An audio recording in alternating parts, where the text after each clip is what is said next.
He didn't heal. He remembered. Chapter 1.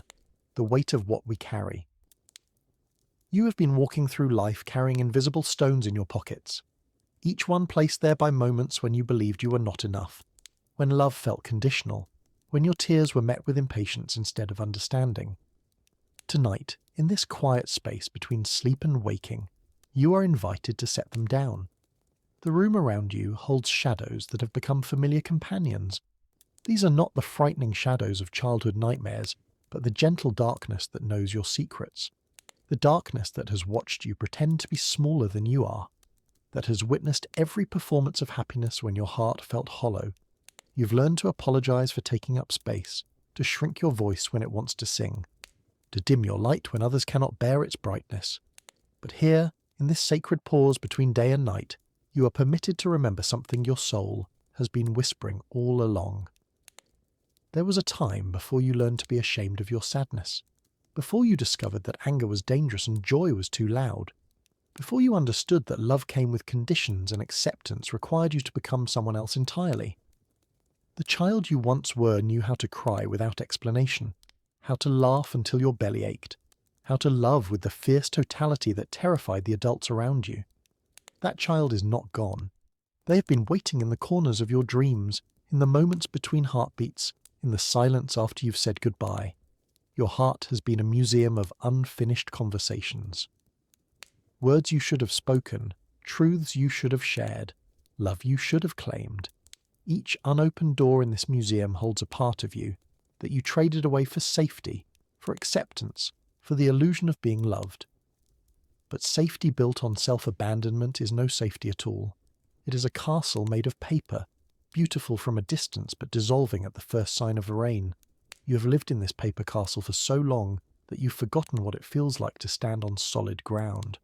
Tonight, you are invited to remember that your tears are not weakness but wisdom, that your sensitivity is not a flaw but a superpower, that the very things you've been taught to hide are the golden threads that connect you to your authentic self. The world told you to be practical, to choose security over passion, to build walls instead of bridges, to protect yourself by becoming someone unrecognizable even to your own reflection. But practicality has left you exhausted. Security has become a prison. The walls you built to keep pain out have also kept love at bay. Chapter 2. The Language of Lost Things. In the gallery of your memory, there are portraits of who you used to be, before the world taught you that your natural way of being was somehow wrong, before you learned to translate your authentic voice into words you thought others wanted to hear. You remember the taste of fearless mornings, when you woke up excited about the day ahead instead of already planning how to survive it, when your imagination was a playground instead of a hiding place, when you believed in magic not because someone told you to, but because you could feel it humming in your bones. The first betrayal was not by another person but by yourself. The moment you decided that who you naturally were was not acceptable, that your emotions were too big, your dreams too impossible, your love too intense. You began the slow process of becoming a stranger to yourself. Every mirror became a judge, every conversation became a test, every relationship became a performance where you auditioned for the role of worthy. You became so skilled at this performance that you forgot it was just an act. You began to believe that the mask you wore was your true face. In quiet moments, you can still feel the weight of all the words you never said, the boundaries you never set, the dreams you abandoned before they had a chance to breathe. They live in your body as tension, in your throat as the constant feeling that something wants to be expressed but cannot find its way out. Your body has been keeping score, every compromise that betrayed your truth, every yes that should have been a no, every smile that covered a scream. Your muscles remember what your mind has tried to forget. Your breath holds the memory of every time you made yourself smaller. The exhaustion you carry is not from doing too much. It is from being someone you are not. The constant vigilance required to maintain a false self is more draining than any physical labor. You're tired not from living, but from performing life. But beneath the performance, beneath the accumulated layers of should be and must do, your true self has never stopped calling your name. It speaks in the dreams that wake you at 3 a.m, in the songs that make you cry for reasons you cannot explain, in the sudden longing that hits you when you see someone living authentically. Your authentic self is not lost. It has been waiting with the patience of ancient trees. It knows that eventually you will grow tired of the costume, that one day the pain of staying the same will become greater than the fear of change. That moment is closer than you think. Chapter 3. The Geography of Shadows. There is a country inside you that you have never allowed yourself to visit. Its borders are guarded by shame, and its landscape is shaped by all the parts of yourself you decided were unacceptable. This is the realm of what you call your darkness, but which is actually the repository of your hidden gold. You were taught to exile certain aspects of yourself. The anger that arose when you were treated unfairly, the sadness that came with disappointment, the wild joy that felt too big for small spaces. The fierce protection that emerged when someone you loved was threatened. These were not character flaws, but natural human responses that were deemed inappropriate. So you created an internal wasteland where these parts of you could be banished. You built walls around your anger and called it being nice. You buried your sadness and called it being strong. You dimmed your light and called it being humble. You silenced your voice and called it being agreeable. But energy cannot be destroyed, only transformed. The anger you pushed down became depression. The sadness you refused became numbness. The light you dimmed became a persistent feeling of emptiness. The voice you silenced became a constant inner critic that speaks in whispers of unworthiness. In this shadow country, your exiled parts have been living in poverty. They have grown strange and twisted from neglect, like plants trying to grow in darkness. They appear in your dreams as threatening figures, in your relationships as inexplicable reactions, in your life as patterns you cannot understand. The people who trigger you most intensely are showing you the reflection of your own disowned aspects. The colleague whose confidence you find arrogant might be showing you your own buried leadership. The friend whose emotionality you judge as excessive might be reflecting your own unexpressed feelings. The partner whose neediness irritates you might be mirroring your own denied vulnerabilities. But what if these shadow parts are not your enemies but your teachers? What if they contain not just pain but power? What if the very qualities you have spent years trying to eliminate are actually the keys to your wholeness? Your anger might contain your missing boundaries. Your sadness might hold your capacity for deep feeling. Your selfishness might carry your right to have needs. Your wildness might contain your creative fire. Your darkness might be where your light has been hiding all along. The integration of these shadow aspects is not about becoming a different person, but about becoming a complete person. It is not about fixing what is broken, but about reclaiming what was never actually damaged, only misunderstood. Chapter 4. The archaeology of being deep beneath the surface of your conscious awareness lies an archaeological site rich with the buried treasures of your earlier self. Here, in the sedimentary layers of memory and experience, rest the artifacts of who you were before the world taught you who you should be. Your infant self knew no shame. It cried when hungry, slept when tired, reached for what it wanted without apology. It existed in a state of pure being, unconcerned with performance or acceptance. This self did not question its worth or wonder if it deserved love. It simply was, and that was enough. Somewhere in your early years, the first suggestions of inadequacy were planted. Perhaps through a parent's exhausted sigh when you needed comfort. Maybe through a teacher's impatience when you learned differently than expected. Possibly through the subtle messages that your natural way of being was somehow inconvenient or wrong. These moments, small as they might have seemed, began to create the foundation of a false belief system. You started to develop theories about love, safety, and acceptance that were based not on truth, but on a child's limited understanding of complex adult behaviors. You might have concluded that love was earned through good behavior, that safety came from being invisible, that acceptance required you to become someone else. These childhood survival strategies made perfect sense to your young mind, but they were built on misunderstandings that have shaped your entire life.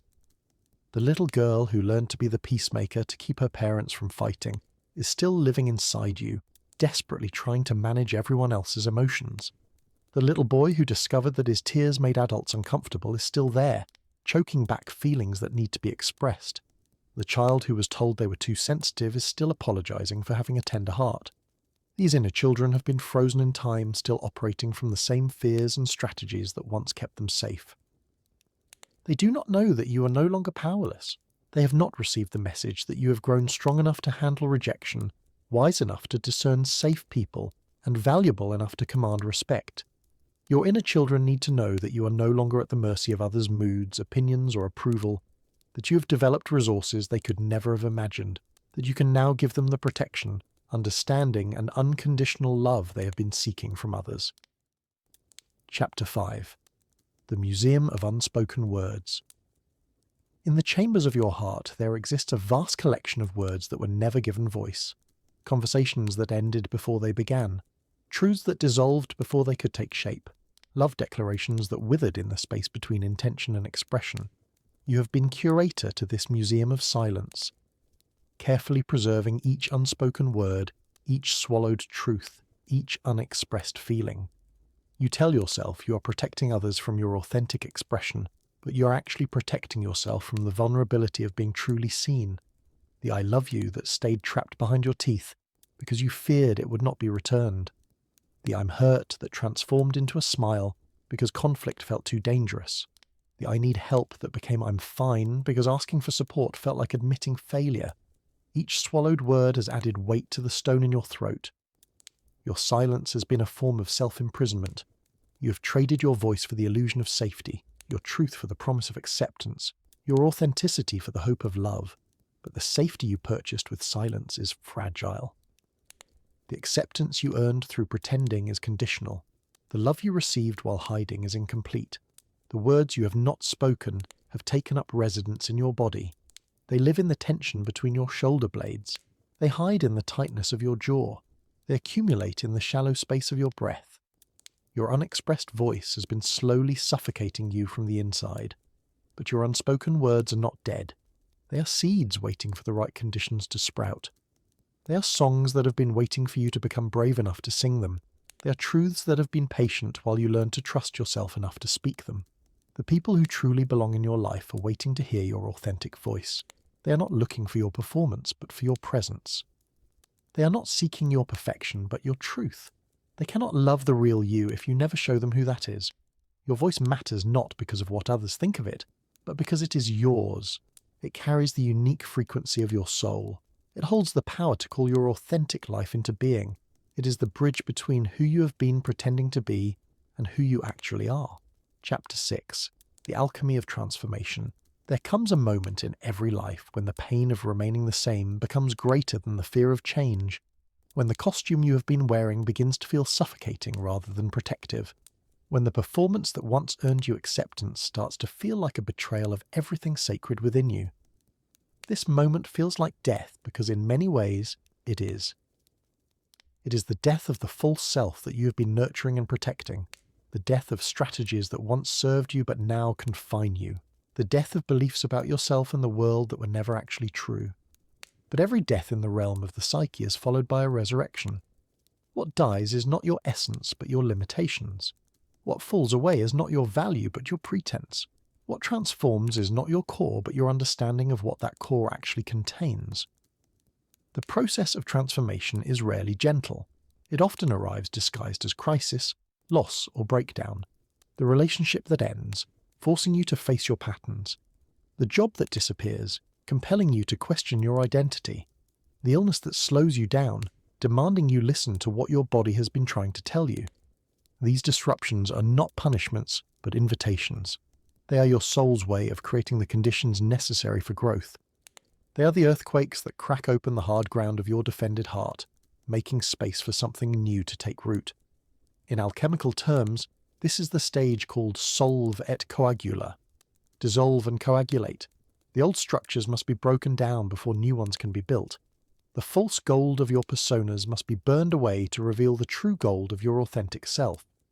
This process requires you to develop a new relationship with uncertainty, to learn that not knowing who you are becoming is more honest than pretending to know who you have been, to discover that the discomfort of growth is preferable to the suffocation of stagnation.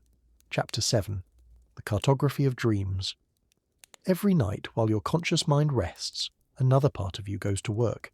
In the theatre of dreams, your psyche attempts to show you what your waking life refuses to see. It speaks in symbols and metaphors, in feelings and images, in the strange logic that bypasses your mental defenses. Your dreams are not random neural firings, but meaningful communications from the deeper layers of your being. They are letters from your unconscious, written in a language older than words. They offer guidance, warning, healing, and wisdom that your rational mind often dismisses as nonsense. The recurring dream where you are searching for something you cannot name might be showing you that you are looking for your lost authentic self. The nightmare where you are being chased might represent the parts of yourself you're still trying to outrun. The flying dreams might be glimpses of the freedom that awaits when you stop clipping your own wings. In your dreams, you often encounter figures that represent different aspects of yourself. The wise old woman who offers guidance, the playful child who reminds you of joy, the dark stranger who carries your disowned power, the loving figure who shows you what nurturing looks like. These are not separate beings, but facets of your own complex psyche. Your dreams also serve as a space where your inner conflicts can be worked out safely, where you can practice new ways of being without real-world consequences, where you can confront your fears in symbolic form and discover that you are stronger than you imagined. But dreams are not just personal healing tools, they also connect you to the collective unconscious, that vast reservoir of human experience and wisdom that belongs to all of us. In your dreams, you touch the same archetypal energies that have guided humans throughout history. Learning to dialogue with your dreams is like developing a relationship with your wisest inner counselor. It requires patience, curiosity, and a willingness to engage with mystery. It asks you to value feeling and intuition alongside thinking and analysis. Chapter 8. The Return of the Feminine. Within every human being, regardless of gender, live both masculine and feminine archetypal energies. The masculine principle is associated with doing, achieving, protecting, and structuring. The feminine principle is connected to being, receiving, creating, and flowing. A healthy psyche requires both energies to be honored and integrated.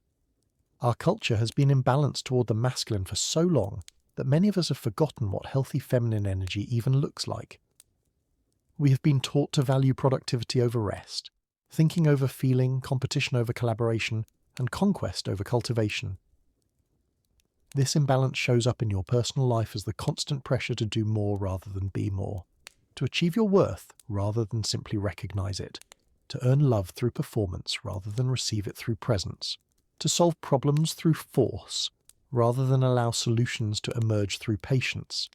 The return of the feminine in your life is not about becoming weak or passive.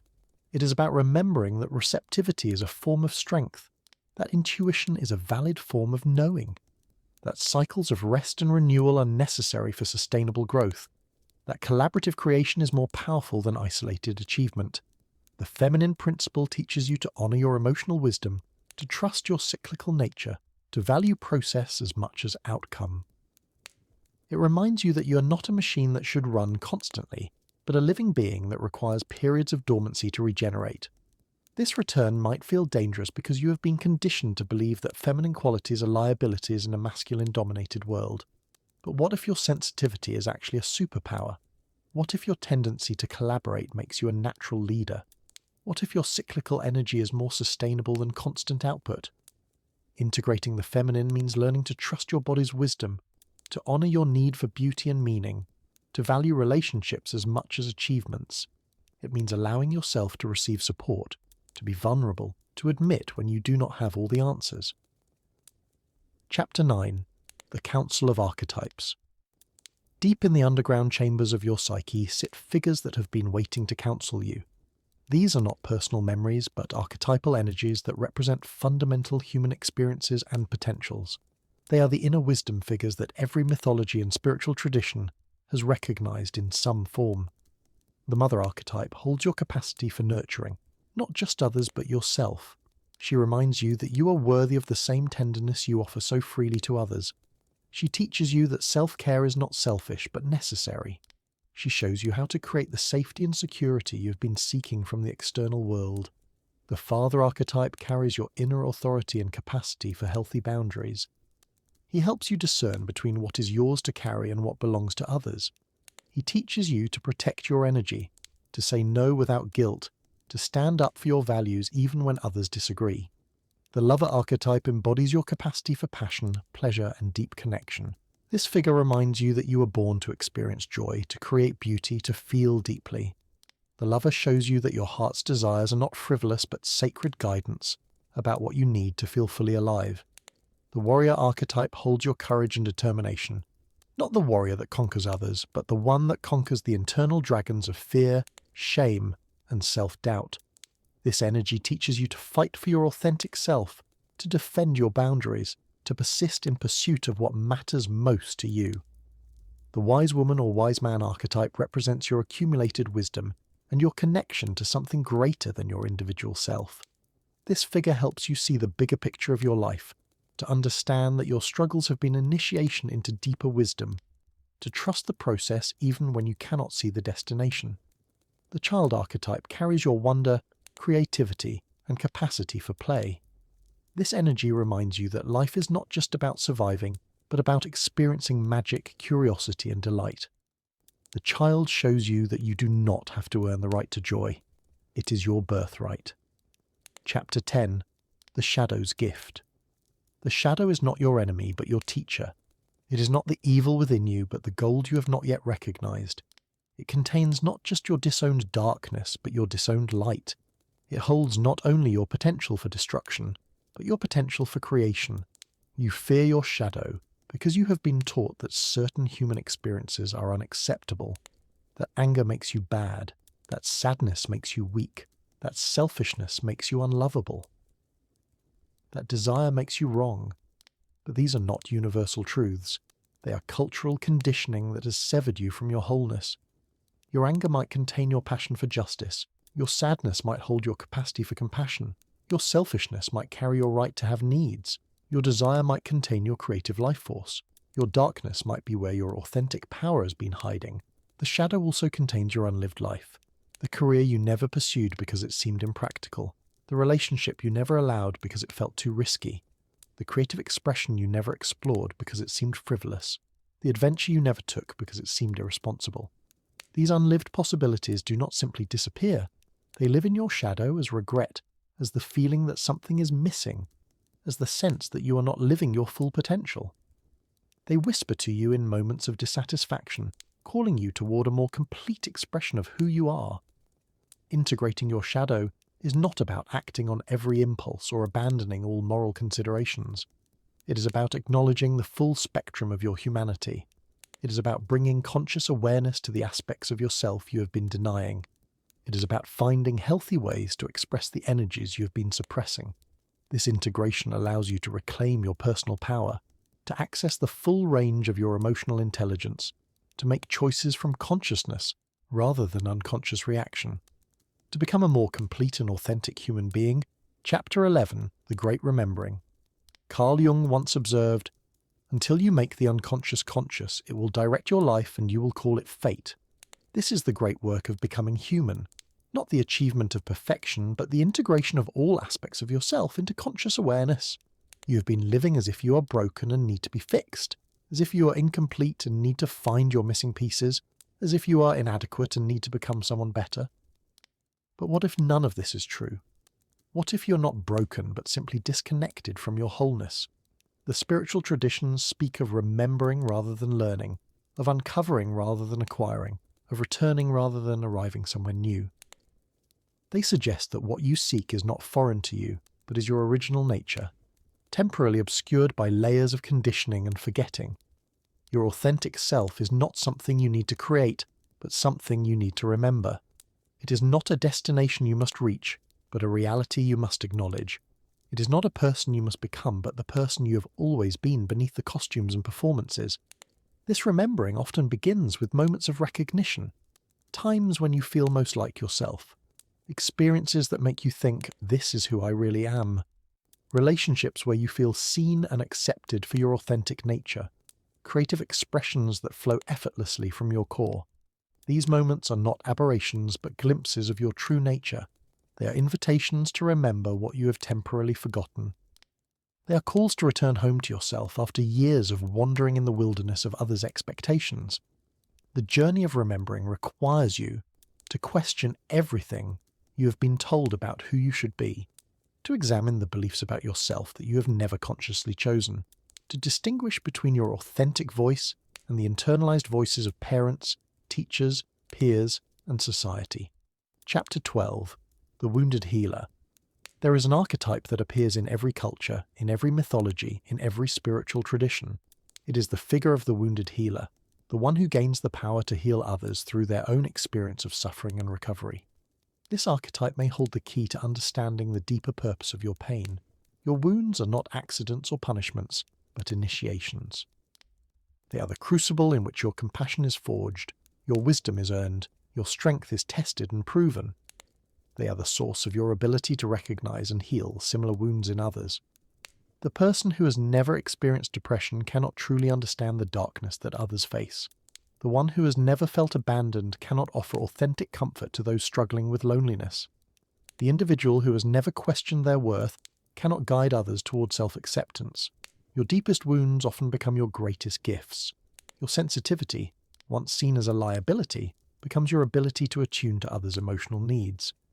Your experience with anxiety becomes your capacity to help others navigate uncertainty.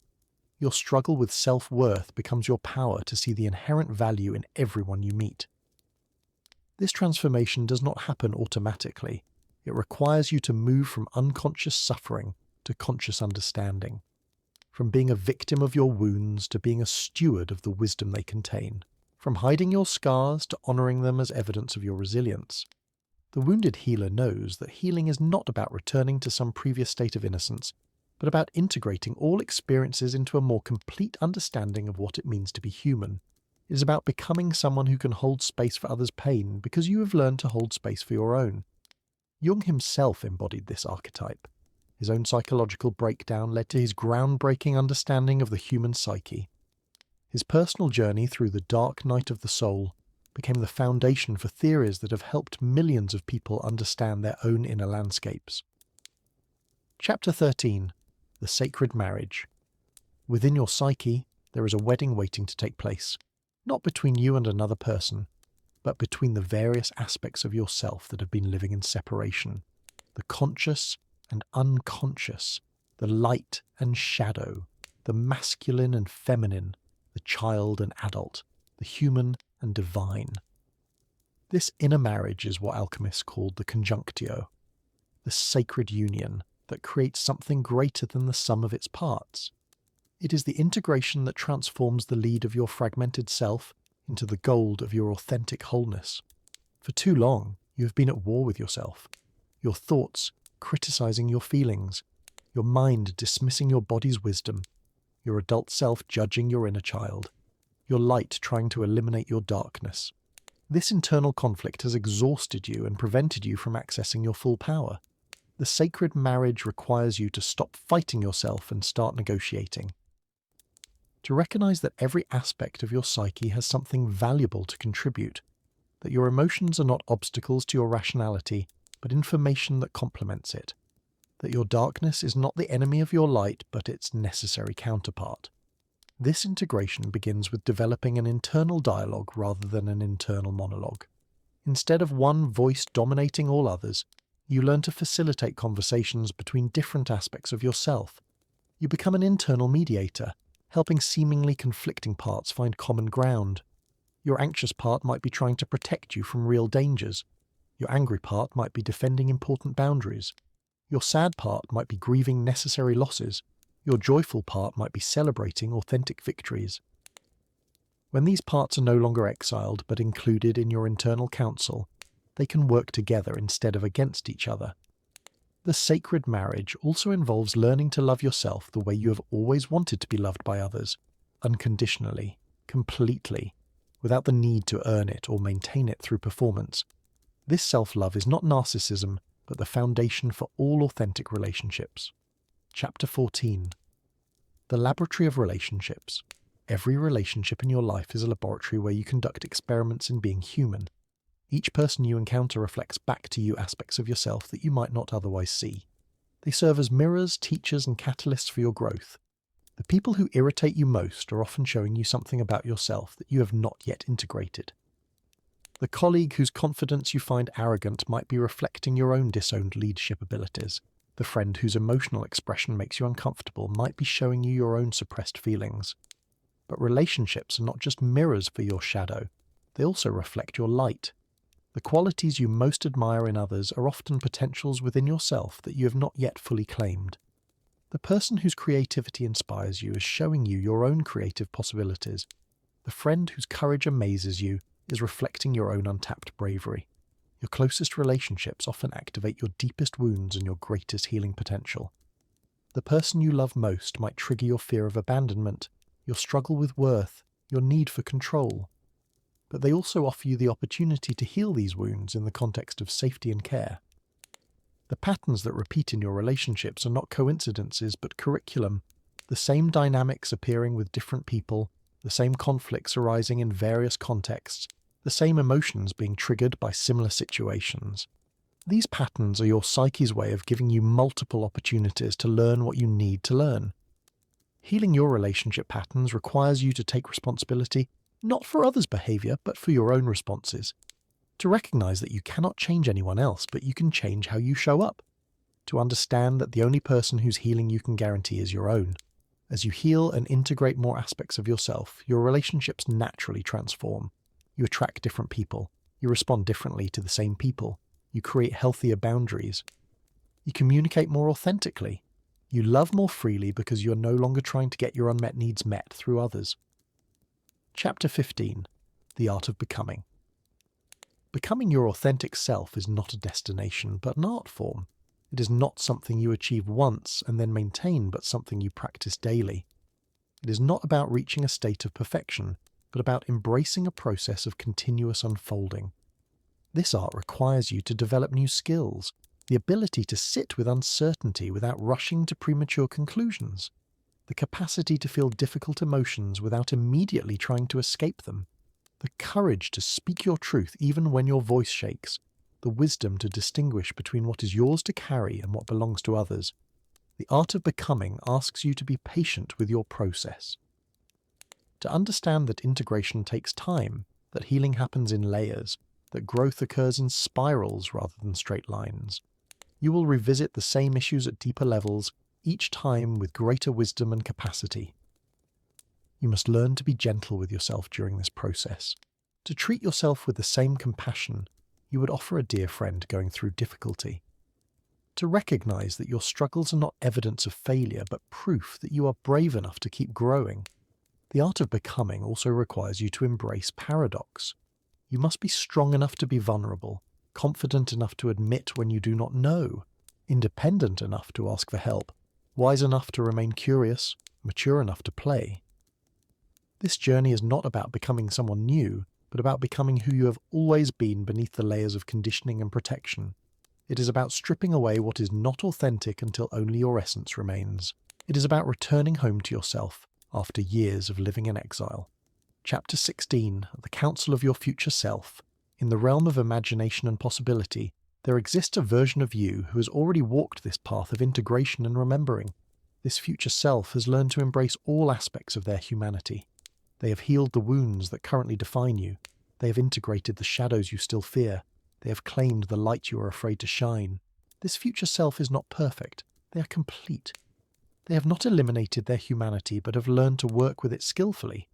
They still feel fear, but do not let it control their choices.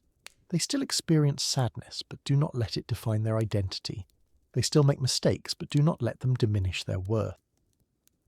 Your future self has learned the difference between healing and curing.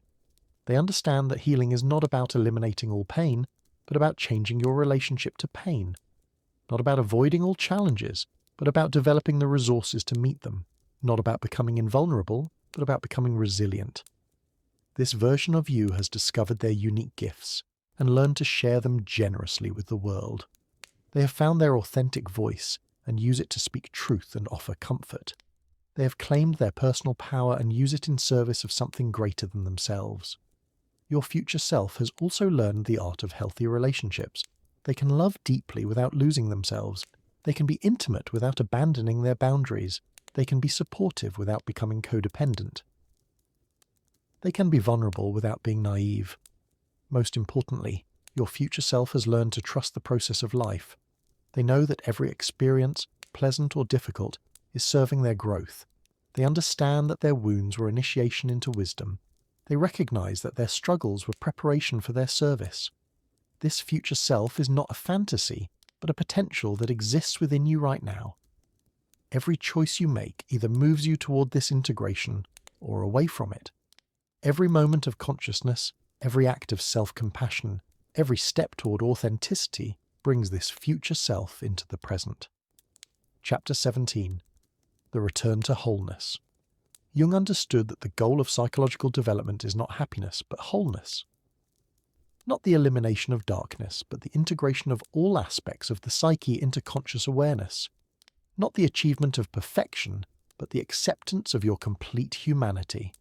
This wholeness includes your capacity for both creation and destruction, love and anger, wisdom and foolishness, strength and vulnerability. It recognizes that you are not a simple being, but a complex ecosystem of thoughts, feelings, impulses and potentials that must learn to coexist.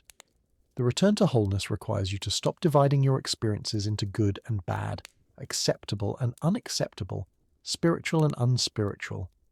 It asks you to find the sacred in the ordinary, the gift in the wound, the teacher in the obstacle, the opportunity in the crisis. This does not mean that all experiences are pleasant or that you should passively accept harmful situations. It means that you can find meaning and growth potential in every experience, even the ones you would never choose. Wholeness also means reclaiming the parts of yourself that you exiled in childhood for survival reasons. The anger that was deemed inappropriate, the sadness that made others uncomfortable, the joy that seemed too big for small spaces, the creativity that was not practical, the sensitivity that was labelled as weakness. These exiled parts have been waiting in the wilderness of your unconscious, not as enemies but as prodigal children ready to come home. They bring gifts that you cannot access without them. Your wholeness is incomplete without their return. The integration of these parts is not about acting on every impulse, but about acknowledging every aspect of your humanity. It is about bringing consciousness to what has been unconscious, choice to what has been compulsive, love to what has been rejected. Chapter 18. The Alchemy of Presence. In the end, the great work of becoming human is learning to be present to your own experience without judgment, without the need to fix or change anything, without the compulsion to escape into distraction or fantasy. This presence is the alchemical fire that transforms suffering into wisdom, wounds into gifts, fragments into wholeness. Presence means learning to stay with yourself in all weather, to be there for your joy without trying to make it permanent, to be there for your pain without trying to make it disappear, to be there for your fear without letting it make your decisions, to be there for your anger without letting it harm others. This quality of presence is what allows healing to occur naturally. Not the forced healing of aggressive effort, but the organic healing that happens when wounded tissue is given the right conditions to repair itself. Your psyche knows how to heal. It just needs you to stop interfering with the process. Presence also means learning to listen to the wisdom of your body, your emotions, your dreams, your intuition. These are not obstacles to your rationality, but sources of information that complement your thinking mind. They offer guidance that pure logic cannot provide. The cultivation of presence requires practice. It means learning to pause between stimulus and response, to breathe before reacting, to feel before thinking, to listen before speaking, to be before doing. These small acts of consciousness create space for wisdom to emerge. In this space of presence, you discover that you are not your thoughts, but the awareness that observes them. You are not your emotions, but the space in which they arise and pass away. You are not your history, but the consciousness that can learn from it. You are not your wounds, but the wisdom they have created. You are not your mistakes, but the growth they have enabled. Chapter 19. The Night Sea Journey. There comes a time in every person's life when they must undertake what mythologists call the night sea journey. This is the descent into the depths of your own psyche, into the waters of the unconscious where your most profound truths are hidden. It is a journey that cannot be avoided, only delayed. The night sea journey often begins when your familiar world falls apart, when the structures you have built your identity upon crumble, when the relationships you thought would last forever end, when the dreams you have carried for years reveal themselves as illusions, when the strategies that once worked no longer serve you. This dissolution feels like death because in psychological terms it is the death of who you thought you were, the death of how you thought life should work, the death of the naive hope that you could control your existence through effort and planning alone. But this death is not an ending, it is a transformation. Like the seed that must be buried in darkness before it can sprout, You must descend into the depths of your unconscious before you can emerge reborn. The night sea journey is not a punishment, but an initiation. In the depths of this inner ocean, you encounter the great whale of your own psyche. This creature represents the vast unconscious forces that have been shaping your life from beneath the surface of awareness. To be swallowed by this whale is to surrender to the process of transformation that you can no longer resist. Inside the belly of the whale, you discover things about yourself that daylight consciousness could never reveal. You meet the parts of yourself you have been running from. You find the gifts you buried so long ago that you forgot they existed. You remember dreams and visions that your practical mind dismissed as fantasy. The time in the whale's belly is a time of digestion, not physical but psychological. The old self must be broken down before the new self can emerge. The worn-out patterns must be dissolved before fresh possibilities can take root. The hardened defences must be softened before authentic vulnerability can bloom. This process cannot be rushed or controlled. It has its own timing, its own rhythm, its own mysterious intelligence. Your job is not to direct it, but to surrender to it. To trust that the same force that turns acorns into oak trees knows how to transform your suffering into wisdom. Chapter 20. The Language of Symbols. Your unconscious speaks not in words, but in symbols. It communicates through dreams, through the events that seem to happen by coincidence, through the people who appear at significant moments, through the patterns that repeat in your life until you finally understand their message. Learning to read this symbolic language is like learning to read poetry. After years of reading only instruction manuals, it requires a different kind of attention, a willingness to engage with mystery, an appreciation for meaning that cannot be reduced to literal interpretation. The house that appears repeatedly in your dreams might represent your psyche itself, with different rooms symbolizing different aspects of your inner world. The basement might hold your shadow material. The attic might contain your spiritual aspirations. The kitchen might represent your capacity for nourishment. The locked doors might symbolize aspects of yourself you have not yet explored. The animals that visit your dreams carry the energy of instinct and natural wisdom. The bear might represent your need for introspection and hibernation. The bird might symbolize your longing for freedom and transcendence. The snake might embody your capacity for healing and transformation. The wolf might carry your wild, untamed nature. The people who appear in your dreams are usually not the actual individuals, but representations of qualities within yourself. The wise old woman might be your inner wisdom. The playful child might be your capacity for joy and spontaneity. The threatening figure might represent aspects of yourself you have disowned and feared. But symbols appear not only in dreams, but in waking life as well. The book that falls off the shelf just when you need its message. The song that plays on the radio exactly when its lyrics speak to your situation. The conversation you overhear that contains the answer to a question you've been pondering. Jung called these meaningful coincidences synchronicities, moments when the inner and outer worlds align to deliver a message. They are signs that you are living in harmony with the deeper currents of life, that you are paying attention to the guidance that is always available if you know how to listen. Chapter 21. The Art of Listening. In a world that values speaking over listening, doing over being, knowing over wondering, you have forgotten one of your most important capacities, the ability to listen deeply, not just to others, but to yourself, to life, to the subtle guidance that whispers beneath the noise of everyday consciousness. Your body has been trying to tell you things for years. The tension in your shoulders is not just physical discomfort, but information about the burdens you are carrying. The knot in your stomach is not just anxiety, but wisdom about situations that are not right for you. The fatigue that no amount of sleep can cure is not just exhaustion, but a message that your life is out of alignment with your soul's purpose. Your emotions, too, are messengers carrying important information. Your anger might be telling you that a boundary has been crossed. Your sadness might be honouring a loss that needs to be grieved. Your fear might be protecting you from real danger. Your joy might be pointing you toward what brings you alive. But you have been taught to medicate, distract from, or override these messages instead of listening to them.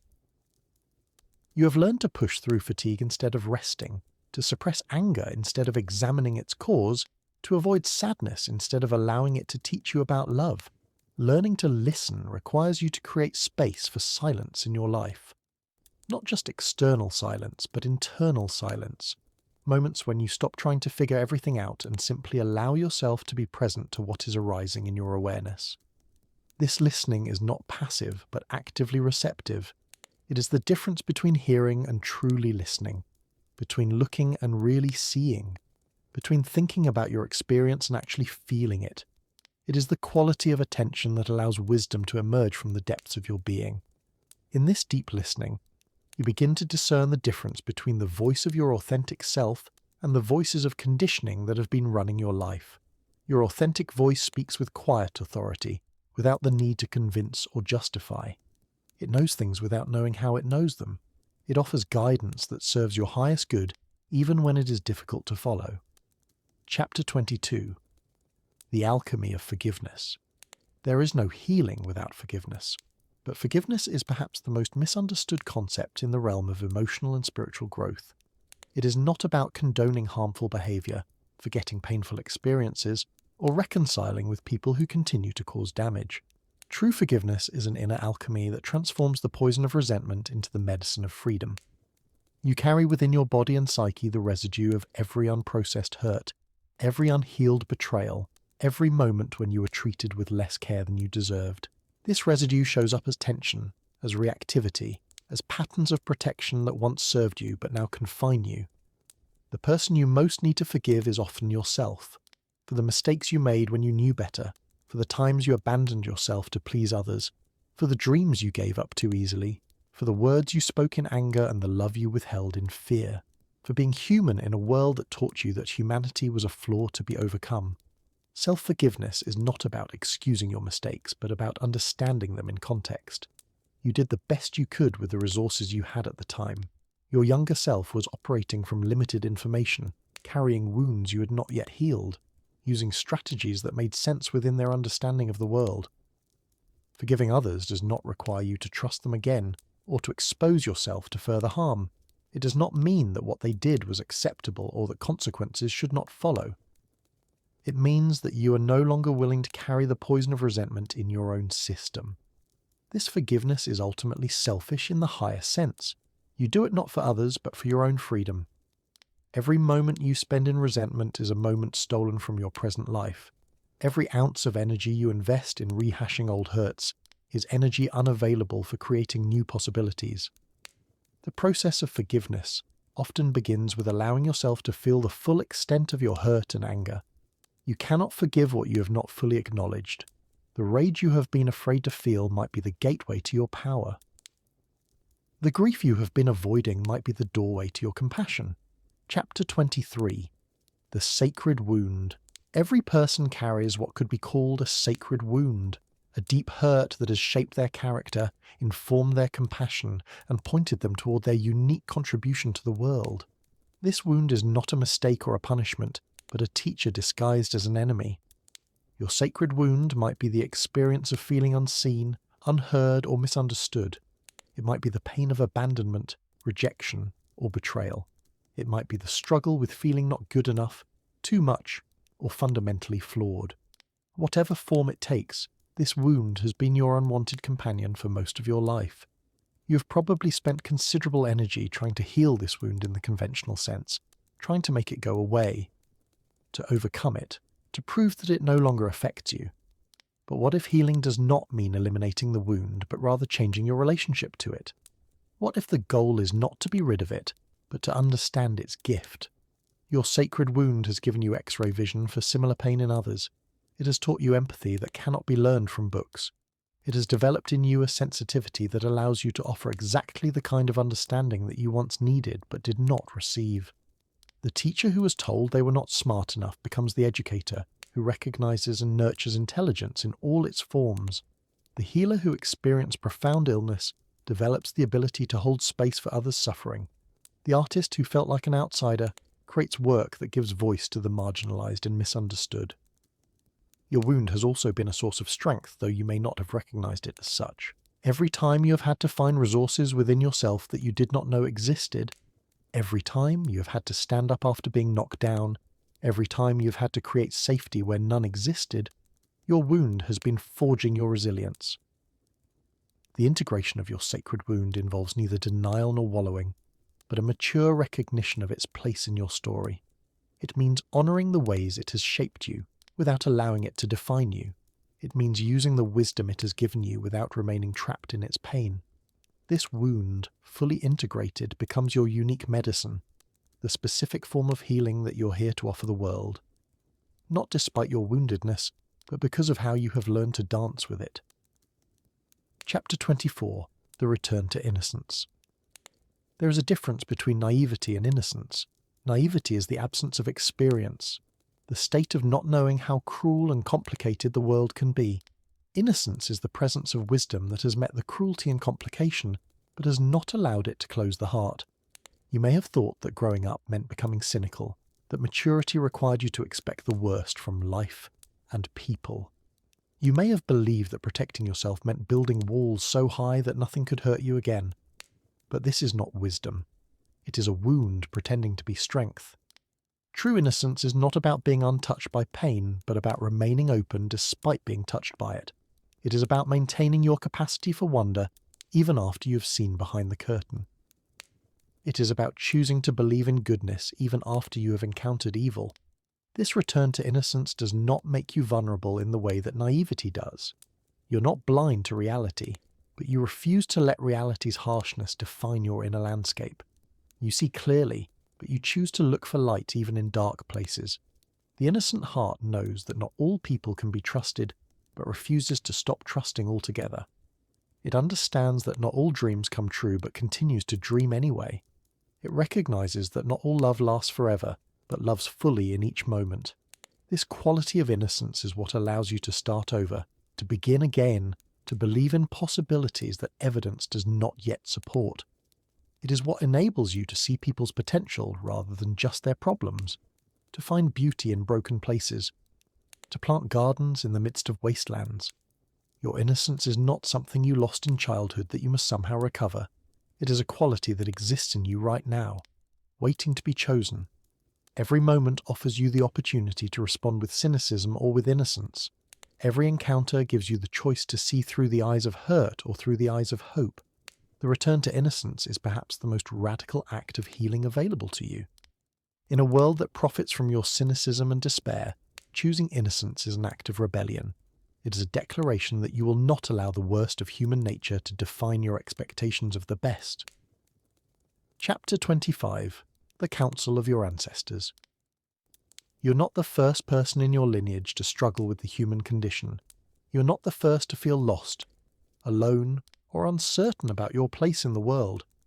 You carry within your DNA the memory of thousands of generations who have faced similar challenges and found ways to survive and even thrive. Your ancestors lived through wars and famines, migrations and displacements, love and loss on scales that dwarf your current difficulties. They faced down predators, both human and animal. They created families in impossible circumstances. They preserved cultures under threat of extinction. They passed down stories, songs and wisdom that have somehow made their way to you. Their strength flows in your veins. Their resilience is written in your bones. Their wisdom whispers in your intuition. Their love surrounds you even when you feel most alone. You're not an isolated individual struggling against an indifferent universe. You're the latest expression of an unbroken chain of survivors, but you also carry their wounds. The trauma they could not process has been passed down through generations. The patterns they could not break have shown up in your life. The fears they could not face have become your inheritance. You are both blessed and burdened by your ancestral legacy. The healing work you do now does not just affect you. It ripples backward and forward through time. When you break a pattern of dysfunction, you free not only yourself but your descendants. When you heal a generational wound, you honor the suffering of those who came before you. When you choose consciousness over unconsciousness, you serve the evolution of your entire lineage. Your ancestors are cheering you on, not from some distant heaven, but from the depths of your own psyche where their memory lives. They want you to succeed in ways they could not. They want you to heal what they could not heal. They want you to become what they could not become. You can call upon their strength when yours feels insufficient. You can ask for their guidance when you do not know which way to turn. You can honor their sacrifices by living fully and authentically. You can transform their legacy by becoming the ancestor your descendants will be grateful to claim. Chapter 26. the art of sacred selfishness. You have been taught that selfishness is the root of all evil, that putting your needs first is morally wrong, that caring for yourself is somehow less noble than caring for others. But this teaching has created a world full of depleted people, trying to give from empty wells, exhausted individuals attempting to love others without loving themselves. There is a difference between toxic selfishness and sacred selfishness. Toxic selfishness takes from others to fill an inner void that cannot be filled from the outside. Sacred selfishness ensures that your own cup is full, so that you can offer genuine nourishment to others. Sacred selfishness means honouring your own needs and boundaries not as a luxury but as a necessity. It means recognising that you cannot give what you do not have, that you cannot love others if you do not love yourself, that you cannot offer authentic presence if you're not present to your own experience. This form of self-care is not indulgent but essential. It is like the instruction on airplanes to put on your own oxygen mask before helping others. You cannot assist anyone if you're unconscious from lack of oxygen. You cannot serve others from a place of depletion and expect the service to be sustainable or effective. Sacred selfishness also means taking responsibility for your own healing and growth, instead of expecting others to fix you, complete you, or make you happy. It means doing your own inner work so that you can show up in relationships as a whole person, rather than as someone seeking to be made whole through others. This approach to self-care actually makes you more available to others, not less. When you're not constantly seeking external validation, you can offer genuine appreciation. When you're not trying to get your needs met through others, you can respond to their needs more clearly. When you're not carrying unhealed wounds, you can hold space for others' pain without being triggered. The practice of sacred selfishness requires you to regularly check in with yourself. What do you need right now? What would serve your highest good? What would help you show up more fully in your life? The answers to these questions are not selfish. They are essential information for living authentically. Chapter 27. The Practice of Presence. Presence is not a state you achieve once and then maintain forever. It is a practice you return to moment by moment, breath by breath, choice by choice. It is the art of showing up fully to your own life instead of living it from a distance, watching it through the lens of judgment, memory, or fantasy. Most of the time, you're not actually present to your experience. You're thinking about the past or worrying about the future. You're analysing what is happening instead of feeling it. You're comparing your current situation to how you think it should be instead of accepting what it actually is. This absence from your own life creates a sense of disconnection and dissatisfaction that no external change can remedy. You can achieve every goal, acquire every possession, and fulfill every dream, but if you're not present to experience them, they will feel hollow and meaningless. The practice of presence begins with the simple recognition that you are not present. This awareness itself is a form of presence. The moment you notice that your mind has wandered, that your attention has been hijacked by thoughts or worries, you can choose to return to the here and now. Your breath is always available as an anchor to the present moment. No matter how chaotic your thoughts or intense your emotions, your breath is happening now. You can use it as a doorway back to presence whenever you find yourself lost in the stories your mind is telling. Your body too is always in the present moment. It cannot exist in the past or future. When you bring your attention to the sensations in your body, the feeling of your feet on the ground, the air on your skin, the rhythm of your heartbeat, you automatically return to the now. Presence also means being with your emotions as they arise instead of trying to escape them or fix them. It means feeling your feelings without being overwhelmed by them, observing your thoughts without being controlled by them, experiencing your experience without needing it to be different. This quality of presence transforms everything. Food tastes better when you are present while eating. Conversations become deeper when you are fully listening. Work becomes more engaging when you bring your complete attention to it. Even difficult experiences become more manageable when you meet them with presence instead of resistance. Chapter 28. The Threshold. Guardian. In every hero's journey, there comes a moment when the protagonist encounters what mythologists call the threshold guardian, the force that stands between them and their destiny, testing their readiness to move forward. In your inner journey, this guardian often takes the form of your own fear. Your fear is not your enemy but your protector. It has kept you alive, helped you avoid genuine dangers, and prevented you from making choices that could have harmed you. but fear that once protected you can become a prison that confines you. The guardian that once saved your life can become the obstacle that prevents you from living fully. This threshold guardian appears whenever you're about to step into new territory, a new relationship, a new career, a new level of authenticity, a new dimension of your being. It raises all the old concerns about safety, acceptance, and survival. It reminds you of every past failure, every previous rejection, every moment when vulnerability led to pain. The guardian's message is always the same. Stay where you are. It's safer here. You're not ready. You'll only get hurt. Who do you think you are to want more than this? This voice can be so convincing, so reasonable, so concerned for your well-being that you mistake it for wisdom, rather than recognizing it as outdated protection. But the threshold guardian is not meant to stop you permanently. It is meant to test your commitment. It wants to know if you really mean it this time, if you're truly ready to leave behind the familiar confines of your comfort zone and venture into the unknown territory of your greater potential. The way past the guardian is not through force or aggression, but through acknowledgement and appreciation. You do not need to slay your fear, but to thank it for its service while gently moving forward anyway. You can feel afraid and still choose courage. You can acknowledge the risk while still taking the step. The guardian's ultimate gift is not the protection it offers, but the strength you discover when you choose to move forward despite its warnings. Every time you act in the presence of fear, you expand your capacity for courage. Every time you choose growth over safety, you become more of who you are meant to be. Chapter 29. The Divine Feminine and Sacred Masculine. Within every human being, regardless of gender, live both divine feminine and sacred masculine energies. These are not about being female or male, but about archetypal principles that govern different aspects of human experience and consciousness. The divine feminine is the energy of receptivity, intuition, creativity, and flow. It is the principle that knows how to receive, how to nurture, how to create from the void, how to trust the process even when the outcome is uncertain. The feminine knows that life is cyclical, that periods of rest are as important as periods of activity, that being is as valuable as doing.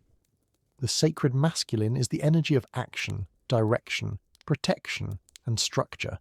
It is the principle that knows how to focus, how to achieve, how to set boundaries, how to move toward goals with determination. The masculine knows that life requires effort, that dreams need structure to become reality, that love sometimes means saying no. In a healthy psyche, these energies work together in dynamic partnership. The feminine receives the vision and the masculine acts upon it. The feminine creates and the masculine protects what has been created. The feminine feels and the masculine provides structure for those feelings to be expressed safely. But in our culture, these energies have become imbalanced and distorted. The masculine has been overdeveloped and the feminine underdeveloped. We value doing over being, thinking over feeling, achieving over receiving, competing over collaborating. This imbalance shows up in burnout, disconnection from nature, and the inability to rest and restore. The wounded masculine becomes aggressive, dominating, and disconnected from feeling. It tries to control through force rather than lead through wisdom. It mistakes hardness for strength, and emotional numbness for stability. The wounded feminine becomes either overly passive or chaotically emotional. It either gives its power away completely or uses emotional manipulation to get its needs met. It mistakes weakness for receptivity and drama for authentic feeling. The healing of these energies requires recognizing how they have been wounded in your personal experience and then cultivating their healthy expression. This might mean learning to receive as well as give, to feel as well as think, to be as well as do, to collaborate as well as compete. Chapter 30. The Return Home. The longest journey you will ever take is the distance from your head to your heart. You have travelled far in the realm of the mind, accumulating knowledge, developing strategies, building defences, creating stories about who you are and what life means. But the wisdom you seek cannot be found through thinking alone. It must be felt, embodied, lived. Your heart is not just the organ that pumps blood through your body, but the centre of your being, where feeling and knowing merge into wisdom. It is the place where love lives, where truth can be distinguished from falsehood, where you can sense what is right for you even when logic cannot explain why. The journey from head to heart is not about abandoning thinking, but about integrating it with feeling. It is about learning to think with your heart and feel with your mind. It is about discovering that emotion and logic are not opposites, but complementary ways of knowing that work best when they collaborate. This return to the heart often feels risky because the heart is vulnerable in ways that the mind is not. The heart can be broken, disappointed, betrayed. The heart wants things that seem impractical, loves people who might leave, dreams that might not come true. The mind prefers the safety of distance, analysis, and control. But the heart is also where your authentic power lives. It is the source of your passion, your creativity, your capacity for connection. It is where you access the courage to be vulnerable, the strength to be gentle, the wisdom to know what matters most. The return to the heart requires you to feel your way through life rather than just thinking your way through it. It means paying attention to what makes you feel alive rather than what makes logical sense. It means trusting your emotional responses as valid sources of information about what is right for you. This is not about becoming impulsive or irrational, but about becoming whole. It is about integrating all aspects of your being, mind, heart, body, and soul, into a unified way of living that honors your complete humanity. Chapter 31. The Eternal Return. Life is not a straight line from birth to death, but a spiral that circles back to the same themes, issues, and lessons at deeper and deeper levels. You do not resolve something once and then never deal with it again. Instead, you circle back to familiar territory with new eyes, greater wisdom, and increased capacity to handle what once overwhelmed you. This eternal return can be frustrating when you thought you had finished working on something, only to find it appearing again in your life. The same relationship patterns, the same emotional triggers, the same limiting beliefs, the same fears. But this repetition is not evidence of failure. It is how wisdom is developed and integrated. Each time you circle back to familiar territory, you have the opportunity to handle it more skillfully than before. The situation that once devastated you might now only disturb you briefly. The trigger that once sent you into reactivity for days might now be something you can process and release in hours. The pattern that once seemed completely outside your control might now be something you can recognize and choose differently. This spiral nature of growth means that healing is not a destination, but a way of traveling. It is not something you achieve, but something you practice. It is not about becoming someone new, but about becoming more fully who you have always been. The eternal return also applies to the gifts and insights you discover along the way. The wisdom you gain in one area of your life will be relevant in others. The strength you develop facing one challenge will serve you in different circumstances. The love you learn to give yourself will transform how you love others. This cyclical nature of existence is reflected in the seasons, in the phases of the moon, in the rhythm of your own breath. Life expands and contracts, flows and ebbs, grows and rests. Understanding this natural rhythm helps you stop fighting the cycles and start working with them.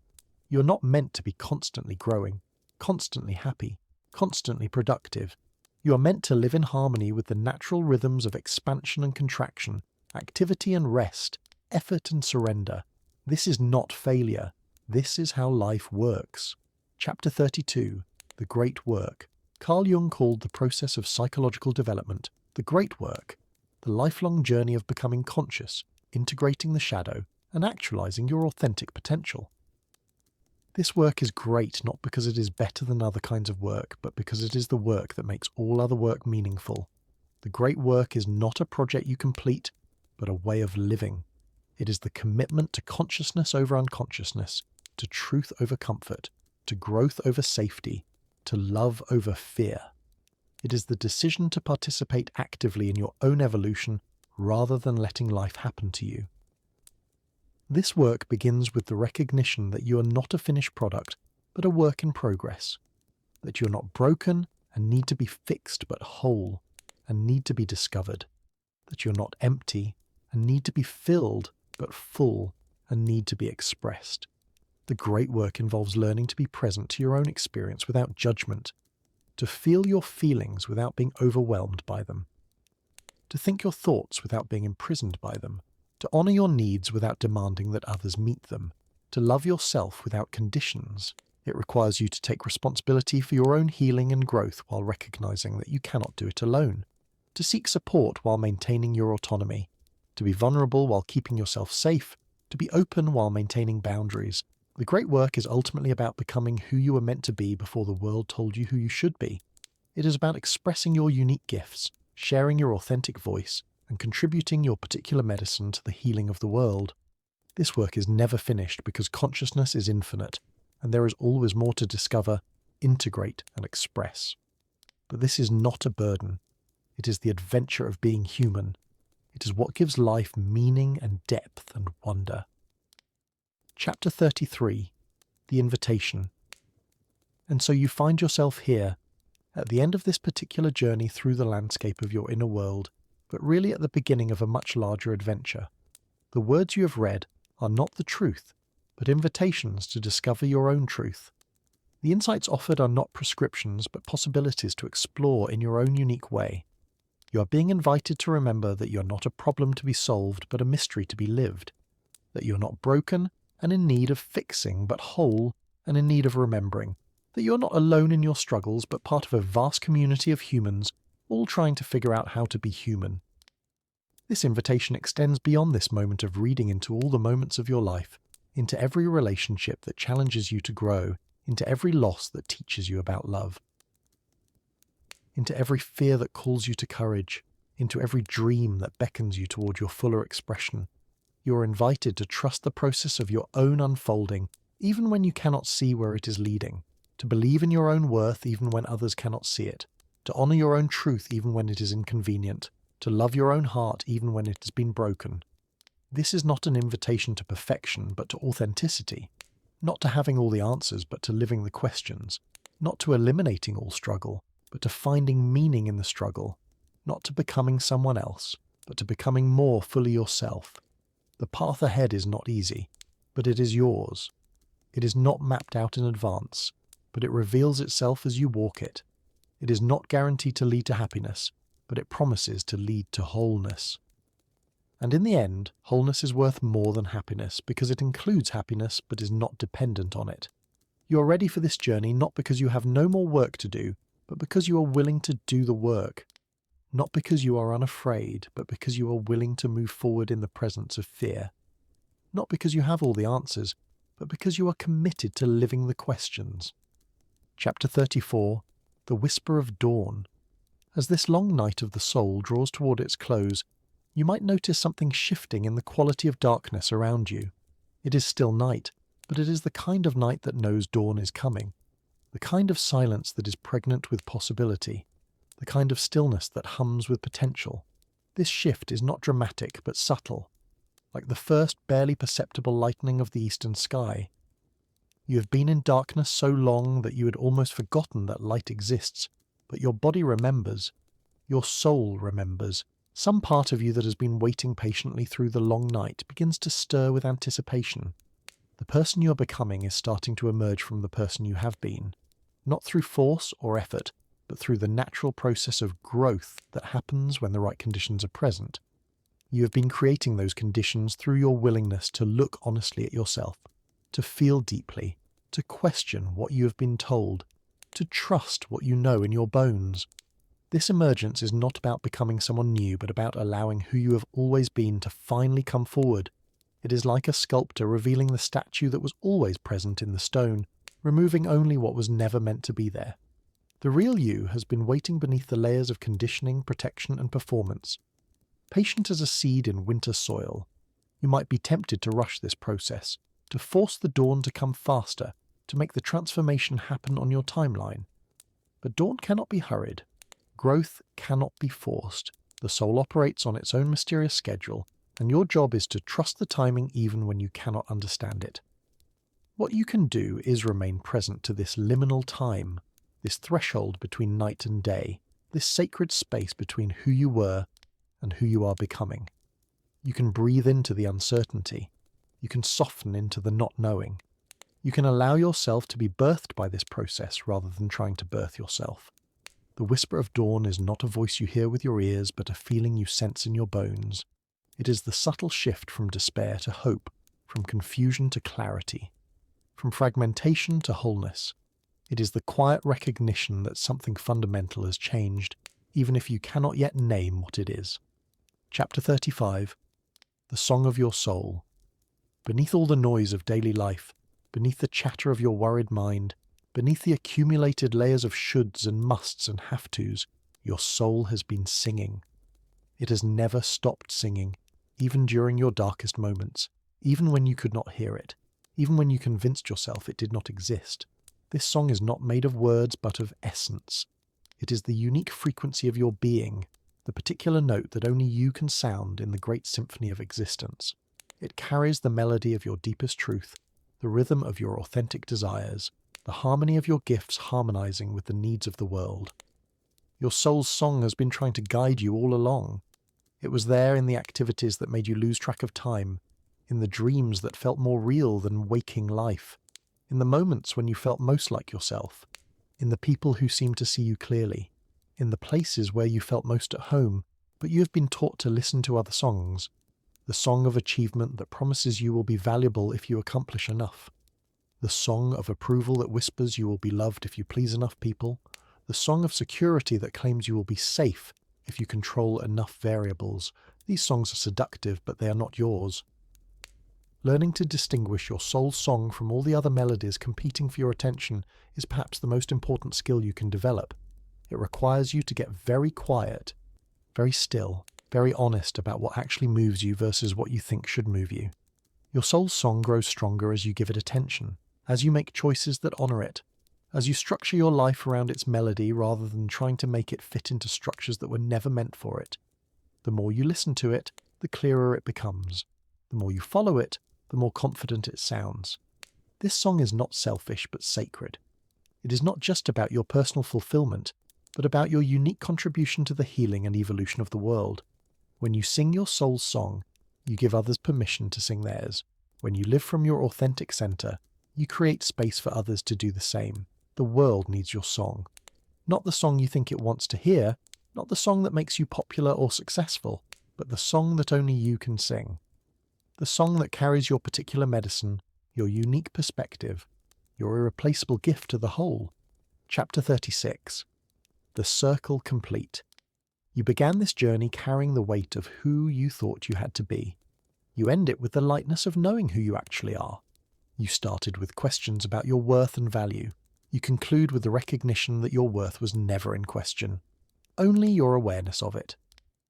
The circle of this particular exploration is complete, but like all true circles, the ending is also a beginning. What you have remembered about yourself tonight will need to be remembered again tomorrow, and the day after, and every day for the rest of your life. Not because you are forgetful, but because the world is constantly trying to make you forget. This is not a failing of the process, but a feature of it. The journey toward wholeness is not a destination you reach, but a direction you choose, moment by moment, choice by choice, breath by breath. It is the commitment to consciousness that you renew each time you notice you have drifted back into unconsciousness. You will forget what you have remembered here. You will fall back into old patterns, old ways of thinking, old strategies for survival that no longer serve you. This is not failure. This is being human. The measure of your growth is not that you never forget, but that you remember more quickly when you do. Each time you return to these truths, you will understand them more deeply. Each time you choose consciousness over unconsciousness, you will do so with greater skill. Each time you embrace your wholeness, you will hold more of yourself with compassion. The work continues, but you are no longer doing it alone. You carry with you now the inner council of archetypes, the wisdom of your ancestors, the songs of your soul, the guidance of your dreams. You have resources now that you did not have when you began. Most importantly, you carry the knowledge that you are not broken and never were, that you are not alone and never have been, that you are loved beyond measure by the very force that created you, and that love is not conditional on your performance but is given freely because you exist. Chapter 37. The Benediction.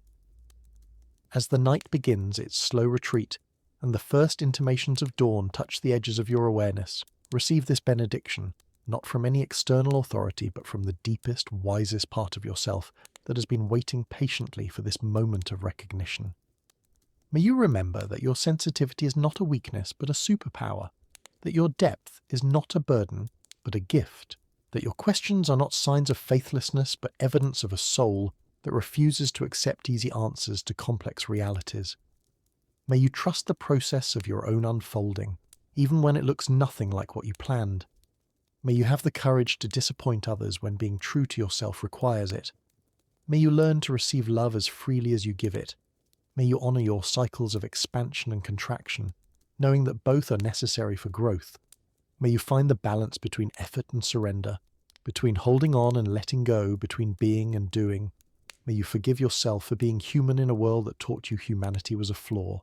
May you have compassion for your younger self who did the best they could with what they had. May you trust your older self to handle whatever comes with wisdom and grace. May you remember that your dreams are not frivolous but sacred communications from your deepest self about what wants to be born through you. May you have the courage to follow them, even when the path is unclear. May you learn to see your wounds as initiations rather than punishments, your challenges as opportunities rather than obstacles, your differences as gifts rather than flaws. May you understand that you are never meant to be like everyone else, but to be uniquely, authentically, unapologetically yourself. May you find your tribe, the people who see you clearly and love what they see, who celebrate your light and accept your shadow, who support your growth and honor your truth. May you learn to belong first to yourself so that you can belong genuinely to others. May you remember that love is not something you earn, but something you are. That peace is not something you achieve, but something you return to. That home is not a place you go, but a recognition of where you have always been. Chapter 38. The Dawn. And so the night gives way to morning, not suddenly but gradually, the way all meaningful transformation happens. The darkness has not been defeated, but absorbed, integrated, transformed into the rich soil from which new life emerges. You're not the same person who began this journey hours ago. Something fundamental has shifted, even if you cannot yet name what it is. Seeds have been planted in the fertile darkness of your unconscious. Doors have been opened in rooms of your psyche that have been locked for years. Conversations have begun between parts of yourself that have been estranged. The work of integration will continue long after you close your eyes and drift into natural sleep. Your dreams will carry forward the themes explored in waking consciousness. Your body will release tensions that no longer serve your emerging self. Your heart will practice new rhythms of self-compassion and authentic expression. When you wake, you may not remember all the specific insights that visited you in this sacred darkness, but you will carry their essence. They will live in your bones, in your breath, in the way you meet your own eyes in the mirror and recognize a friend rather than a stranger. You will walk through your ordinary life with extraordinary awareness. You will see the symbolic significance in seemingly random events. You will hear the soul's guidance in the whispers beneath the noise. You will recognize the sacred in the mundane and the profound in the simple. The people in your life may sense something different about you before you do. They may comment that you seem more present, more authentic, more at peace. They may be drawn to the light you are now allowing to shine more freely. They may feel safer in your presence because you feel safer with yourself. This is how the world changes, not through grand gestures or dramatic proclamations, but through individuals who do their inner work and then bring their healed, whole, authentic selves to their relationships, their work, their communities. Your healing ripples out in ways you may never know, but that matter more than you can imagine. Chapter 39. The Eternal Moment. In the end, this entire journey has been about arriving at the eternal moment, the place where past and future dissolve into the infinite now, where all your seeking ends in the recognition of what you already are, where the long journey home concludes with the realization that you never left. This moment exists outside of time, though it can only be accessed through time. It is the still point around which all your experiences revolve, the unchanging awareness that witnesses all change, the peace that surpasses understanding, because it doesn't need to be understood, only experienced. In this eternal moment, you are not the story of your life, but the consciousness in which the story unfolds. You're not your achievements or failures, but the witness to both. You're not your thoughts or emotions, but the spacious awareness in which they arise and pass away. Here, in this timeless place that is always available but rarely accessed, you remember what every mystic, Every sage, every awakened being throughout history has discovered that what you are looking for is what is looking, that the seeker and the sought are one, that the love you crave, the peace you desire, the wholeness you seek are not destinations but your very essence. This recognition doesn't eliminate the human experience but transforms your relationship to it. You still feel the full range of emotions, but you're not possessed by them. You still face challenges, but you're not overwhelmed by them. You still make mistakes, but you're not defined by them. You understand now that the point was never to eliminate your humanity, but to embrace it fully. To be human not as a limitation, but as a particular way of expressing the infinite. To live your individual life not in separation from the whole, but as a unique expression of it. Chapter 40. The Return. As this exploration draws to its natural close, you prepare for the return to ordinary consciousness, to the world of forms and schedules and responsibilities. But you do not return unchanged. You carry with you the treasures discovered in the depths of your being, the wisdom unearthed in the darkness, the love remembered in the silence. You return not as someone who has escaped the human condition, but as someone who has learned to embrace it more fully. Not as someone who has transcended their limitations, but as someone who has found freedom within them. Not as someone who has solved all their problems, but as someone who has transformed their relationship to having problems. The ordinary world awaits you, but it is no longer ordinary. It is sacred space where the infinite expresses itself through the finite, where the eternal dances with the temporal, where spirit embodies itself in matter. You are the place where heaven and earth meet, where the divine and human converge, where love makes itself known through form. Your return is not just your own, but belongs to everyone whose life you touch. You carry back medicine for a world that has forgotten its own wholeness. You bring light to spaces that have been trapped in darkness. You offer hope to hearts that have grown weary of hoping. This is the ultimate gift of the inner journey. Not that you find yourself, but that you find yourself in service to something greater than yourself. Not that you heal your wounds, but that you transform them into medicine for others. Not that you become whole, but that you help the world remember its own wholeness. Jung once said, "The privilege of a lifetime is being who you are." Tonight, you have claimed that privilege. You have remembered who you are beneath all the layers of who you thought you had to be. You have touched the eternal within the temporal, the infinite within the finite, the sacred within the ordinary. As sleep approaches and this conscious exploration transforms into unconscious integration, know that you are loved beyond measure, supported beyond knowing, and cherished beyond your ability to comprehend. You are not alone on this journey. You never have been. You never will be. Rest now in the arms of the great mystery that birthed you, that sustains you, that will welcome you home when your earthly journey is complete. Rest in the knowledge that all is well, that you are exactly where you need to be, that everything is unfolding in perfect timing. Rest, beloved soul. Rest and dream. Rest and heal. Rest and remember. Rest and become who you have always been. The night has been long, but it has been good. Dawn is coming. You are ready. Epilogue, the whisper that remains. Long after the words fade and the images dissolve, long after sleep has claimed you and morning has returned you to the waking world, something will remain. A whisper, a feeling, a knowing that cannot be spoken but only lived. It is the recognition that you are more than you ever imagined and exactly what you have always been, that your journey is both unique and universal, both profoundly personal and mysteriously connected to the whole, that your healing matters not just to you, but to the entire fabric of existence. This whisper will call to you in quiet moments. It will remind you of your true nature when the world tries to convince you otherwise. It will guide you back to yourself when you get lost in the maze of others' expectations. It will be your constant companion on the long road home. Listen for it, trust it, follow it. It knows the way.